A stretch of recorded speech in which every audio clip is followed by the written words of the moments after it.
You're watching Drakewing Gaming. Enjoy the video. Hey guys and gals, Neferu here from Drakewing Gaming, and some of you know me on Twitter, the Gaming Dragon. Today I'm coming back at you another Let's Play episode of Interea. A little side story for Ad Astra. Anyway, y'all, before we jump into it, just wanted to let y'all know that our Patreon is now up. Y'all can support the channel for as little as $5 and gain permanent access to our community Discord server and future access to Not Safe for Work videos. Any money y'all can throw at us will greatly help the channel. We will certainly appreciate it, and we will reward y'all with some spicy Not Safe for Work videos.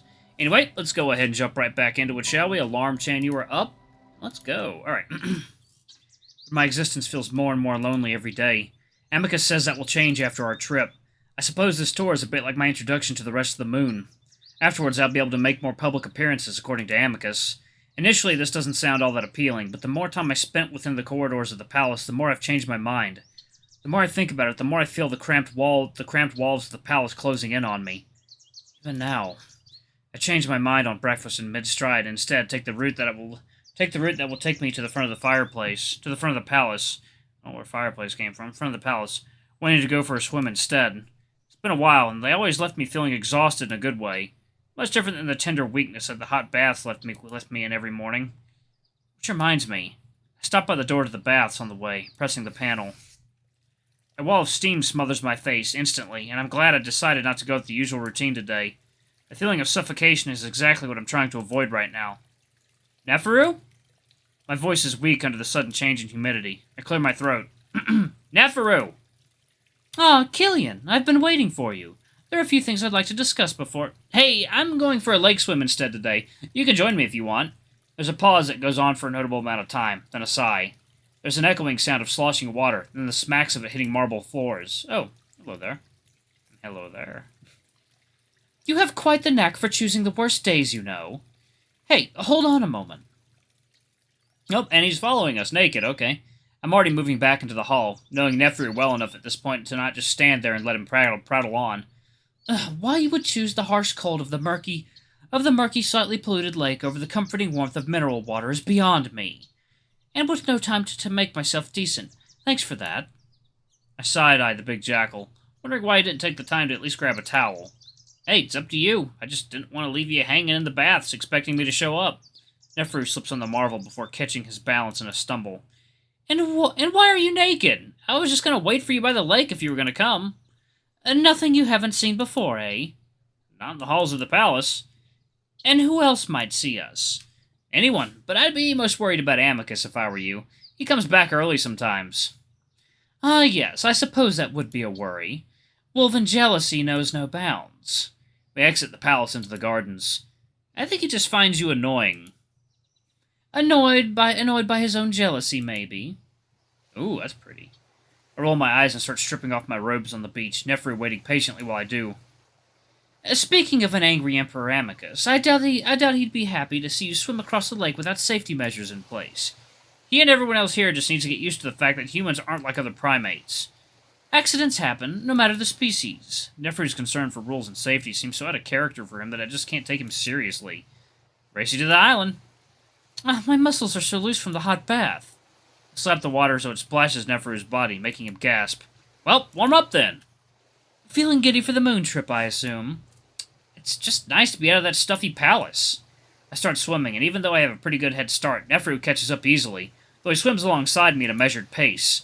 Unlike the wolves, Kimians are rather good swimmers, or at least Neferu is. I start wondering if I should have listened to him about safety measures.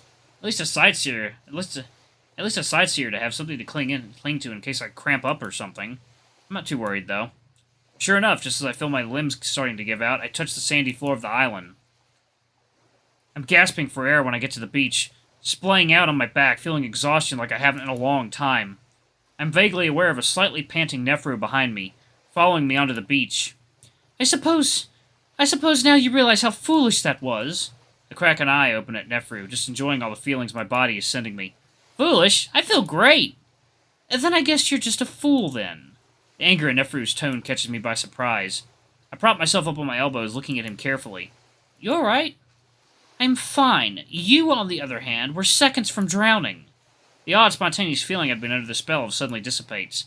It's quiet for a few seconds, and Neferu goes about shaking off and grooming his fur. Hey, listen, it's been a while since I've done a lot of swimming. I didn't know I was so out of practice. I'll be more careful next time. Surely. I haven't felt these feelings from Neferu since all those months back when I stumbled in on him in his room drunk and rambling on about his family. He hardly ever lets things get to him, so when he does, it's awkward. So I lay quietly on the sand, wondering if he'll explain this weird shift in mood. As always, patience pays off with Neferu. Imagine if Neferu begins squatting next to me in a way that manages to be graceful, especially compared to me splayed out and covered in sand. Oh, one second, y'all. Water time. Oh, God. Oh, so good. After everything you and your wolf have been through, you just so happened to drown in the lake because you were careless. Think about that, about how that would bring this grand, complex plan to a screeching halt for the parents, and it makes me laugh. Neferu narrows his eyes at me. Sorry, it's just, you're right, that would be ridiculous. And considering your brush with death not so long ago, I would think you cherish life just a bit more. This is all starting to feel a bit much. Alright, Neferu, I'm sorry. You should probably apologize to Amicus, not me. I'm starting to think this is more of a personal issue on Neferu's part, for whatever reason, and I just want to move on. What was it that you wanted to talk to me about? Neferu flicks his ears, but seems to let go of his weird little issue for now. Well, it relates to a bit to what we were just speaking of. I sigh loudly, but Neferu talks over it. In the sense that I feel that Amicus is probably portraying this as a grand adventure for all of us, instead of taking it a bit more seriously. To the point that I think he's forgetting how dangerous these things can be. Yeah? And how so? Well, have you heard of the growing separatist movement in some of the major cities? I think back. I think so. They're radicals that want to separate from the planets, right? From the parents, right? Well, remember that giving up one's fate to the parents is rather radical itself, as is the amount of change that has occurred under Amicus. I don't think Amicus is all that radical. Oh, by Wolven standards he is. Trust me. So it's all culminated in this... Neferu pauses with a look of surprise that's almost comical. I look around in confusion. His expression turns to one of anger. What? The jackal puts a finger to his lips as he stands, and just walks off into the forest next to us. I listen to the crackling of branches before it goes mostly silent. I look around again, suddenly feeling vulnerable. I actually start to wonder if these separatists are infiltrating the palace right now. That's why Neferu wanted to talk to me so badly. Then I hear a yowl that makes me leap to my feet, heart pounding. Not sure if Neferu could have possibly made a sound like that. Then I see what it is. Neferu comes rolling out of the forest 20 feet ahead of me, entangled with something that looks very familiar. Release me, sand dog! What's the matter, Alex? We were doing this not so long ago, and you very much enjoyed it. We were known for our acting abilities, you know. Yes, but you are a terrible actor.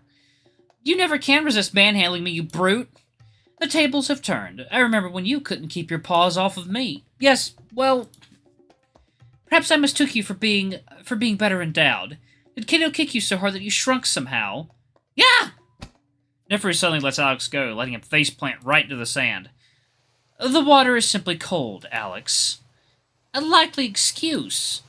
I've been watching the whole exchange with my mouth slightly open. I haven't seen Alex in months. Not only that, but the interaction between the two of them is definitely weird. Like they're both used to doing it and liking it. Neferu collects his breath first from their little tussling match and narrows his eyes down at Alex. Enough stalling for time, Alex. Why are you still spying on us when your cover's been blown and you have no communication with your home moon? First of all, we were here first. I should be suspicious that you've come to spy on me. Cassius is here? I look around. Not sure if I'm actually wanting to see the wolf or not. Our relationship is definitely complicated after everything that happened. Alex seems to notice me for the first time. Oh, Killian, you're here with the jackal? How are you this... Alex, don't. I guess I sound fed up around Alex, blah. I guess I sound fed up enough, and Alex cuts off his usual spiel short. Rude. Oh, I'm rude. I take a step forward, and Alex stiffens. It's like, water time. Ain't the only one stiffening, I thank you. Neferu quickly steps between us. So, Cassius, that is none of your business, Jackal. I'd say after the way you two have treated me that... Alex, get me that damn vine antenna thing. I'm tired of holding this. Alex makes such an intense felinoid hissing and that if I could, I'd lower my own ears. It's silent after a moment, and there's some shifting around from deep within the thicket of the trees. Everything all right, Alex? Oh, is everything all right, Alex? Cassius's tone of concern quickly transitions into one of his usual irritation. Because if I end up fracturing something over this, you'd best hope cat medicine is as truly advanced as they say. Cassius, we got visitors. From Amorpha? Did it work? By fucking Galen, get out of here! A few more indignant yelps from Cassius later, and the White Wolf appears, stumbling out next to Alex and Neferu. Don't snap at me. You diminish my standing every time you do it. He focuses on us, barely reacting. Oh, it's you two. Hello, Killian. He looks Neferu up and down. I see that the jackal wishes to make us all uncomfortable with his unsightly privates. Congratulations, Jackal. Your ploy has worked. What were the two of you just talking about? Just now, I am simply tired of Alex screeching at me like I am his pet, especially as we're about to depart on this very public tour. I shake my head. I had no idea these assholes were coming with us, but the possible espionage takes precedence. Hold on a second. Are you building an Amorphan communication device? I don't know much about Amorpha or its technology, but an antenna made out of vine sounds like the plant tech Amorphans have mastered. Oh, that? Yes, indeed. Do you have an interest in such technology, Killian? What? No, why the hell are you building it? This definitely goes against the rules that you agreed to stay here, Alex. Cassius looks around, seemingly confused. What? This isn't his project. I'm simply fascinated with electronic foliage and I'm learning the basics. By building on this island where Alex had his last communication device, you can't be that dumb, Cassius. Excuse me? Calm yourself, Cassius. They have no appreciation for Amorphan technology. Chemians have such intense superiority complexes. Why are we bringing this prick with us? That's just insane! Enough! Just because you are the Emperor's pet, boyfriend... Cassius shudders violently. Ugh!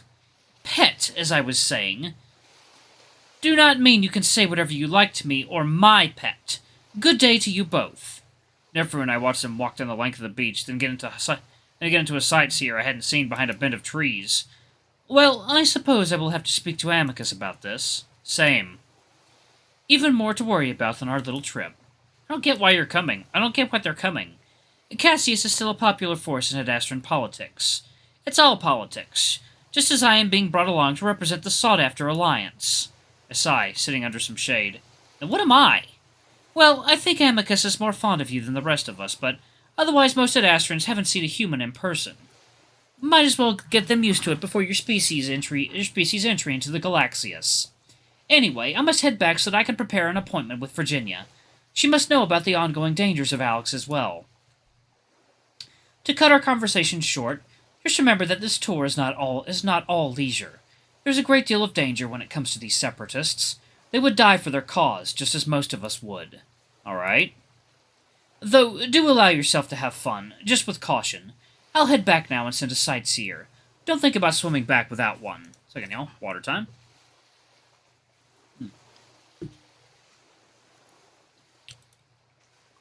I nod and Neferu heads off, still naked, though back to his old self at least. As I wait for the sightseer, I lay back in the cool, shaded sand and fall asleep. Oh, God. Awaken! I wake up with a jump, yelping under Amicus's furry form before he starts kissing me, his paws sliding up and down my body. I let him do that for a few seconds before pushing him off. Amicus, what the hell? Oh no, you're not lecturing me, especially not after you apparently swam here without a sightseer. I went, silently cursing Neferu for not being able to keep his mouth shut. And falling asleep under scant shade? Killian, have you forgotten how badly you burned 2 months back? How could I forget? Amicus was so horrified by the prospect that he questioned how humans could survive with so few natural defenses. I'm becoming more concerned about you every day. I rub my eyes as Amicus helps me to my feet. I was waiting for a sightseer. It's here, and good thing, too. Our guide for the tour has arrived. Who? Amicus waves his paw dismissively. One of the bear siblings. He's weird like they always are, so I'll keep your interactions short. I frown. I think I can decide that for myself. Yes, of course. Now, let's be on our way. Amicus lifts me into a bridle carry so that I don't burn my feet on the sand. You're not waiting for me. I said at the 11th hour, you know. You're always late. How could I be late on a day like this? I cling to my fiancé, listening to his deep voice rumble through his chest. Have you packed your essentials? Don't worry, I have not either. Let us prepare for our journey together, Killian. I hope you're excited because I have much planned for just the two of us. On our way to the sightseer, I look back at the forest, and it's then that I remember what had happened before I had fallen asleep. Wait, how did you know Cass and Alex are coming? Ah, yes, that was a bit of a last-minute addition to the plan. I did not know if Cassie's schedule would be free when we would depart, and it turns out it was. I mean, that's fine, but I just think that it's weird that you're bringing along the guy that tried to kill everyone. I'm kind of exaggerating, but Alex's partially successful plan to destabilize Ad Astra is one of the main reasons life here was so difficult. Wait a moment, how did you find out? I booked them a suite in the city. They are to meet us at the university. I frown. Neferu told me about me swimming to the island, but not how we caught Alex building a communication device again? No. Man, Neferu's got weird priorities these days. Wait, what is this about Alex building a communication device? Well, we overheard Cassius talking about building a plant tech device, and Alex built one here last time because the signals were out of range for interception, right? Oh, that little shit! Amicus suddenly stops and takes a deep breath. It's like he's deeply pondering something. I may actually have to kill him. Huh? Amicus continues walking toward the sightseer, though his jovial mood from earlier is completely gone. Can't believe he'd make me do this after I gave him an undeserved second chance at life. Wait, are you serious? You're gonna execute him? Suddenly the idea that Alex's actions could actually lead to deadly consequences is, well, disturbing. It would make sense, but I just can't imagine him being off like that, with Amicus being the one responsible for it. Then Amicus sighs again. No, I probably should, but I know my father would have. As Emperor, I'm obligated to seek justice for my people. Should be the end of that cat, any relation with Amorpha. But I'm shifting our diplomacy toward a more Kimian style, and executing diplomats, no matter how justified, is simply not how it is done. Alright, y'all, I'm going to go ahead and pause it right there. Thank y'all so much for watching. Don't forget to like, comment, subscribe, ring that notification bell, leave a super thanks or tip if you can, it always helps. Until the next video, I love you all. I'll see you next time. Bye-bye!